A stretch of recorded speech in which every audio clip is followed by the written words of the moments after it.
the president was very clear in what he'll do in 100 days. I hope he's not going to come and say that he was also made as the DCI officers who have come saying this affidavit I signed under duress and at gunpoint. The president and deputy president were very clear what to do. They sold that to the Kenyans. Kenyans elected them. Nothing short, they must implement that. These are not strangers from us. They know the laws of putting up a cabinet. They know it. They know the laws of putting up principal secretaries. They know it. They know the law of dealing with the fuel. So any trying to cry that give us more time, nobody is going to give them any more time.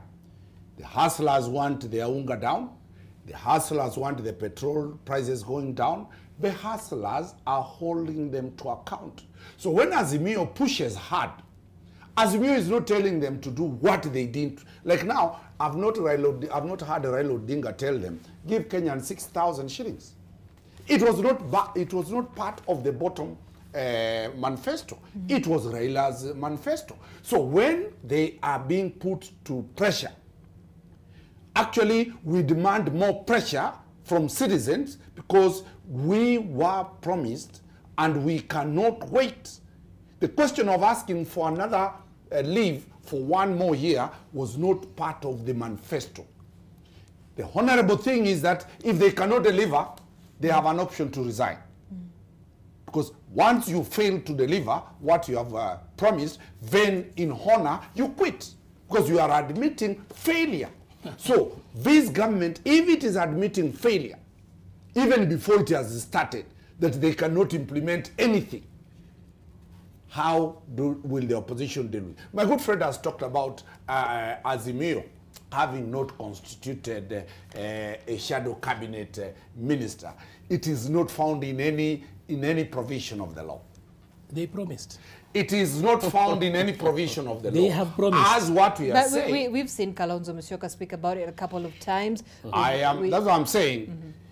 It is one, a statutory requirement? No. It is a gentleman's issue? Yes. How the opposition will want to deal with it? They might say, we have only 3 shadow cabinet ministers. That's Raila Odinga, William Kalonzo, and another person, Kioni from Jubilee. But this one has the mandate. These ones have the mandate, constitutional mandate to deliver to Kenyans. The opposition has no constitutional mandate to deal with the prices. So what we are telling this government, and I've heard them every other time, they are under pressure to implement their manifesto. They are saying, Raila did this, Uhuru did this. For example, you see now, the SGR, I don't know whether we'll be coming to the SGR. Yes, we will. We'll be coming. So in my own view, what I'm trying to say is that let these people sit down. Let them govern through the mechanisms provided by the Constitution. The waziris who are, Taifa Leo got it wrong. Those waziris are talking on behalf of their principle. Hawajaropokwa, that is government policy. Let us not, when you see waziris talk, a cabinet minister talk, that is a cabinet resolution. It can't be like an MP who is talking from Favi. So that is government policy that has been discussed, that has been approved, and that is the policy. Kenyans must live with it. Zainab, any form of trying to justify that it is an accidental slip of the tongue does not exist. Zainab, yes, the bed that we have made, we must sleep on it. My brother Omari, you know, when you talk about appointing, shadow cabinet ministers, and then you say that Raila's role is not constitutional. By the way, having a strong democracy in a nation is a constitutional requirement. And therefore, having an opposition properly structured and putting the government in shape, you can actually, except in letter, say that is a constitutional mandate of the opposition to come up, to stand up and protect the people. Mm-hmm. But Zainab, and with tremendous respect, I mean, I think it's all over written and known that I support I supported the Azimio agenda. I support the former former Prime Minister.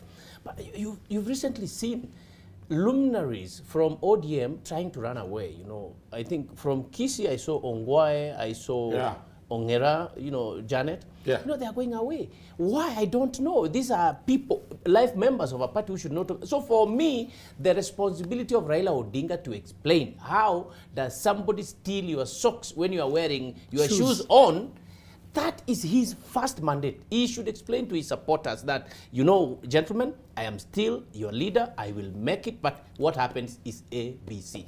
If that doesn't happen, several people will actually walk out of ODM, will walk out of Raila Odinga. And because of the vastness, massiveness of Raila Odinga, sometimes he does not realize that quite a number of flesh has been lost from his own body. So we must first explain to the, you know, supporters, this is what happened. Then he must bring them now together and say, we must put the government in check. Before that is done, I mean, people need to understand how are your socks stolen and you're wearing your shoes.